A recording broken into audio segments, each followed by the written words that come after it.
Party ఒత్తిళ్లకు తలొగ్గమన్నారు, డిస్టరీ కంపెనీల తలొగ్గమన్నారు, ధరలు పెంచే ప్రసక్తే లేదన్నారు. మరి ఇవాళ ఎందుకు పెంచాల్సి వచ్చింది? ఎవరు చెప్తే పెంచాల్సి వచ్చింది? ఆంధ్రప్రదేశ్ గవర్నమెంట్ చెప్తే పెంచినరా, లేకపోతే ఆంధ్రప్రదేశ్ తెలంగాణ గవర్నమెంట్ మధ్యలో ఎవరన్నా డీల్ చేసి పెంచినరా? ప్రజలకు వివరణ ఇవ్వాల్సిన అవసరం ఉంది. ఎక్దమ్ 40 రూపాయలు, 30 నుంచి 40 రూపాయలు పెంచాల్సిన అవసరం ఏమొచ్చింది చెప్పాలి. ₹1 పెంచమన్నారు, 40 రూపాయలు ఎట్లా పెంచుతున్నారు?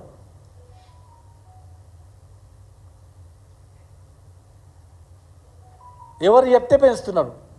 ఏం కారణం వచ్చింది? సడన్గా ఇంత పెంచడానికి కారణం ఏముంది? మీరు చూడండి, ఇలా బీర్లు పెంచింది కదా, కొద్ది రోజులనే బ్రాండీ విస్కీ ధరలు పెరిగిపోతాయి ఇమ్మీడియట్గా.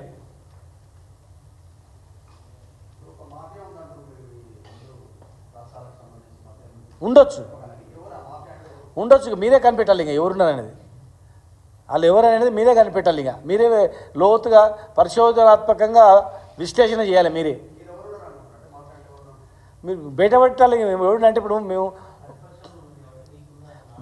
మాకున్న ఆధారాల ప్రకారం కొంతమంది 2 రాష్ట్రాలను లింక్ చేస్తూ 2 రాష్ట్రాల్లో పెంచి 2 రాష్ట్రాల్లో ధరలు పెంచి డీల్ చేస్తున్నారని తొందరలో మేము బయటేస్తాం. ఆధారాలతో సహా ఇవ్వాలి కదా, ఒకటి గాలికి వాళ్ళలాగా మాట్లాడితే కాదు, ఆధారాలతో సహా ఇస్తాం. ఎవరు నడుపుతున్నారు ఏందండి? పెంచమన్నారు, మరి ఎట్లా పెంచుతారు? ఏ కారణం ఉండాలి కదా. కారణం లేకుండా పెంచడం ఏంటి?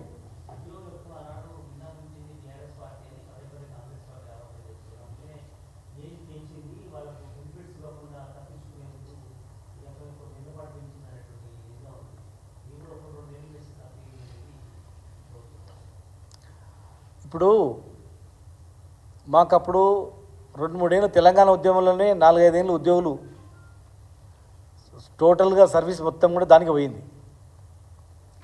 అందు గురించి మేము కొన్ని సంవత్సరాలు పెంచినాం, డిమాండ్ కూడా ఉండే అప్పుడు. ఇప్పుడు అడిగిన కూడా అప్పుడు. ఇవాళ పనిచేసే పరిస్థితి లేదు, ఎవరు కోరుకుంటలేరు. పని చేయాలని ఎవరు కోరుకుంటలేరు. ఉద్యోగులు ఎక్స్టెన్షన్ కావాలని అడుక్కుంటలేరు ఎవరు. ఫలానా వాళ్ళు అడుగుతున్నారని చెప్పి అనవనండి. అసలు రిటైర్మెంట్ అయిన వాళ్ళకి బెనిఫిట్స్ ఇస్తలేరు వాళ్ళు. ఎక్కడ కూడా సంతోషంగా లేరు. మేము ఒక టైం బాండ్ పెట్టి ఒక 1 మంత్ టైం స్పెషల్ డ్రైవ్ పెట్టి ప్రమోషన్స్ ఇచ్చినాం. 14 నెలలు అయింది. 14 నెలలు అయింది. 14 నెలల్లో ఎక్కడ స్పెషల్ డ్రైవ్ పెట్టిండ్రు? 30,000 మంది పైగా మేము ప్రమోషన్స్ ఇచ్చినాం. భారతదేశంలోనే అత్యధిక జీతభత్యాలు ఎక్కడున్నాయంటే తెలంగాణలో చేసినాం. ఇండియాలో హైయెస్ట్ శాలరీ ఇచ్చింది తెలంగాణ ప్రభుత్వం. హైయెస్ట్ ప్రమోషన్స్ ఒక నెల రోజుల్లోనే 30,000-40,000 మందికి ప్రమోషన్లు ఇచ్చింది తెలంగాణ ప్రభుత్వం. హైయెస్ట్ పిఆర్సీ ఇచ్చింది ఒక 2 రోజుల్లోనే పిఆర్సీ ఇచ్చింది తెలంగాణ ప్రభుత్వం. 2 పిఆర్సీలు ఇచ్చింది. లాస్ట్ ఆఫ్టర్ ఎలక్షన్స్ ఇద్దాం అనుకున్నాం. ఆఫ్టర్ ఎలక్షన్స్ ఖచ్చితంగా హైయెస్ట్ శాలరీస్ ఇద్దాం అనుకున్నాం. మేము అది ఇవ్వలేకపోయినందుకే మా ఉద్యోగులు కోపం వచ్చింది వాళ్ళకు. అంతకన్నా బాగా చేస్తారనుకున్నారు కాంగ్రెస్ పార్టీ, ఇంకా అంతకన్నా బాగా చేస్తారనుకున్నారు. ఇలా పరిస్థితి లేదు కదా అక్కడ.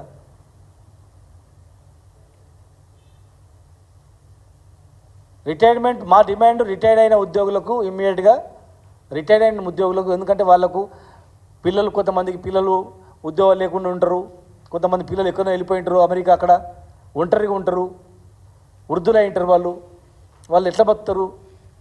కనుక మాకు వెంటనే రిటైర్మెంట్ అయిన ఉద్యోగుల బెనిఫిట్స్ వెంటనే ఇవ్వాలి. మా హోంగార్డులను పర్మనెంట్ చేయాలి. తీసేసిన హోంగార్డులను తీసుకోవాలి. కాంట్రాక్ట్ అవుట్సోర్సింగ్ ఉద్యోగులకు వెంటనే ఇమ్మీడియట్గా వెంటనే వాళ్ళకు ఎవ్రీ మంత్ ఫస్ట్ తారీఖే జీతాలు ఇవ్వాలి, పర్మనెంట్ చేయాలి. ఆర్టీసీని కాపాడాలి. ఆర్టీసీలో ఉన్నటువంటి ఉద్యోగులను ప్రభుత్వ ఉద్యోగులు గుర్తించి ప్రభుత్వ ఉద్యోగులకు సమానంగా మీరు ఇచ్చిన హామీని వెంటనే నెరవేర్చాలి. ఉచిత బస్ అని చెప్పి మీరు అమలు చేస్తున్నదే ఒక డిపార్ట్మెంట్. మీరు ఇచ్చిన గ్యారెంటీలో అమలు చేస్తున్న ఒక డిపార్ట్మెంటు ఆర్టీసీ. మరి అమలు చేస్తున్నటువంటి ఆర్టీసీనే మీరు మర్చిపోతే ఎట్లా? మీ హామీలు నెరవేరుస్తున్నటువంటి డిపార్ట్మెంట్ మీరు మర్చిపోయి ఆ ఉద్యోగులనే మీరు రోడ్ల మీద పడేస్తే వాళ్ళ బతుకులు ఏం కావాలా? కనుక ఆర్టీసీని కాపాడాలని, ఆర్టీసీ ఉద్యోగులను ప్రభుత్వ ఉద్యోగులు గుర్తించి వాళ్లకు వెంటనే జీతాలు చెల్లించాలని చెప్పని, హోంగార్డులను పర్మనెంట్ చేయాలని చెప్పని మేము మీ ద్వారా డిమాండ్ చేస్తాం.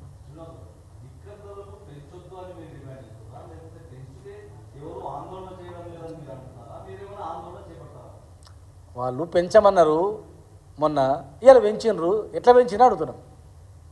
మీరే అన్నారు కదా పెంచామని. వాళ్ళ తలొగ్గా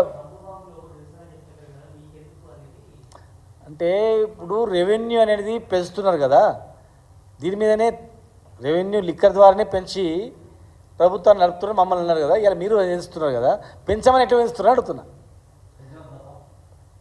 పెంచడం తప్పే కదా. ఇప్పుడు మేము చేసినాం మేము చేసినాము, మేము చేయమన్నారు కదా. మీరు బెల్ట్ షాపులు రద్దు చేస్తామన్నారు కదా. మరి చూపివ్వనండి ఎక్కడ కల్తీ మధ్య తప్పింది.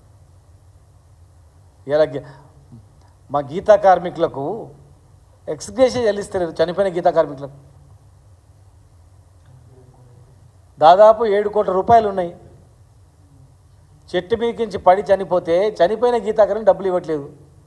మేము 2 సంవత్సరాలు కష్టపడి సేఫ్టీ మోకులు తయారు చేపిస్తే కోడ్ వల్ల మేము ఇవ్వలేకపోయినాం. కోడ్ తర్వాత సేఫ్టీ మోకులు ఇచ్చి పేరు పెట్టుకొని అవి కూడా పూర్తి స్థాయిలో ఎవరికి ఇవ్వట్లేదు. మేము తయారు చేయించిన సేఫ్టీ మోకులు మీరు ఇచ్చి పేరు మీరు పెట్టుకొని, మేము మా పిల్లలకు మీరు పేరు పెట్టి, మేము మా స్కీమ్లకు మీరు పేరు పెట్టుకొని దానికి మీరు అమలు చేయట్లేదు. చనిపోయిన కార్మికులకు డబ్బులు ఇవ్వట్లేదు. గీతా కార్మికులను వేధిస్తూ ఉన్నారు.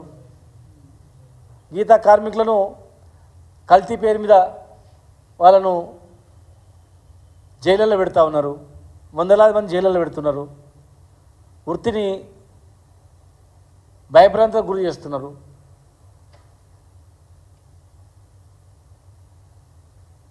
మా హయాంలో ఎవ్రీ క్వార్టర్కు మేము డబ్బులు ఇచ్చేది వాళ్ళందరికీ.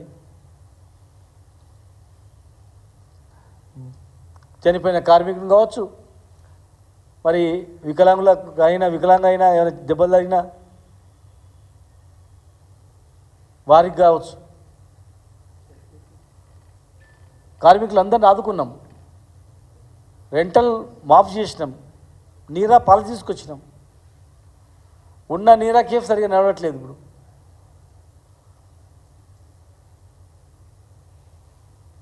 జిల్లాకు ఒక నీరా కేంద్రం పెట్టుకుందామన్నాం.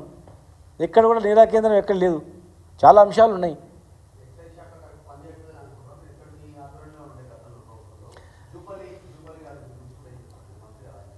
నేను చెప్తున్నా ఒక మంత్రి ఒక వ్యక్తి అని కాదు, ప్రభుత్వాన్ని తెలియజేస్తున్నా. నేను నీరా కేంద్రాలన్నీ కూడా జిల్లాకు ఏర్పాటు చేయాలి. నందనము, చారుగొండ సర్వేల్లో కంప్లీట్ అయినటివి నీరా ఉత్పత్తి కేంద్రాలను ఇమ్మీడియట్గా ఓపెన్ చేయాలి. మేము కట్టించినవి రెడీగా ఉన్నాయి.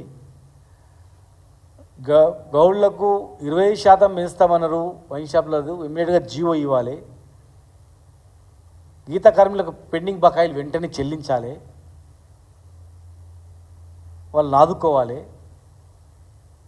మేము తయారు చేసి ఐఐటి సర్టిఫికేట్ తెచ్చి రెడీగా మా పల్లె రవికుమార్ చైర్మన్ గారు ఆధ్వర్యంలో తయారు చేసినటువంటి సేఫ్టీ మోకులన్నీ కూడా అందరికీ కార్మికులకు వెంటనే ఇవ్వాలి.